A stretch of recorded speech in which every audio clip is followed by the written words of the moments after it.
Dans cette vidéo, je vais vous parler du transat. Lorsque l'on devient parent, on voit tous les conseils que l'on peut lire et entendre sur le meilleur transat à acheter, sur l'âge à partir duquel on peut y mettre l'enfant et surtout jusqu'à quel âge.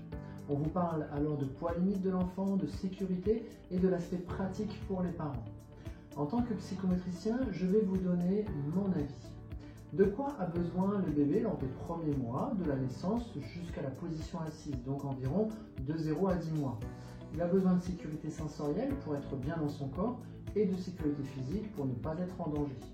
Il a besoin de prendre conscience de son corps et d'apprendre à bouger pour se développer et enrichir ses expériences. C'est avec ces deux grands piliers qu'il va intégrer une sécurité interne et qu'il va développer les connexions neuronales pour bien grandir. Le bébé de quelques semaines va avoir besoin d'être souvent porté. Il va avoir besoin de mouvements comme lorsqu'il était dans le ventre de sa maman. Pour cela, vous pouvez le porter dans vos bras ou en écharpe. Lorsqu'il aura des temps d'éveil calmes, vous pourrez l'installer sur son tapis d'éveil qui aura un appui assez ferme et alors vous pourrez mettre son coussin d'allaitement autour de lui. Ceci lui donnera une sécurité sensorielle avec la possibilité d'avoir des bords près de lui pour contenir sa motricité et réduire l'espace qui pourrait être trop vaste. Il aura des retours sensoriels utiles au niveau de son dos et il pourra bouger. L'avantage du coussin est qu'il est malléable, donc évolutif aux besoins de votre enfant en fonction de son âge et de son évolution motrice. Avec cette installation, vous serez vous aussi sécurisé car vous saurez que votre enfant est dans un endroit sécurisant.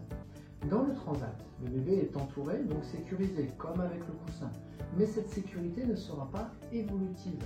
De plus, le dos de l'enfant s'enfonce dans le transat et ne lui permet pas de développer sa tonicité et sa motricité libre. De plus, les rebords risquent de gêner le mouvement de ses bras. Pour finir, le transat peut avoir un intérêt qui est lors des 20 à 30 minutes qui suivent le repas pour permettre au bol alimentaire d'accéder à l'estomac et de commencer sa digestion. Ceci évitera les reflux de l'enfant qui sont normaux et fréquents jusqu'à 4 à 5 mois, mais là encore, le coussin d'allaitement, de par sa malléabilité, peut remplir cette fonction. Donc selon nous, le transat n'est pas indispensable. Concernant les reflux, il en existe des plus gênants qui peuvent durer plus longtemps et qui peuvent être source de pleurs chez le bébé car ils sont associés à une acidité douloureuse. Le bol alimentaire remonte parfois jusqu'au larynx, voire jusqu'au système ORL, entraînant des laryngites ou des otites. Il faut dans ce cas aller consulter votre médecin pour qu'il vous donne la marche à suivre pour accompagner votre enfant. À vous de jouer et à bientôt.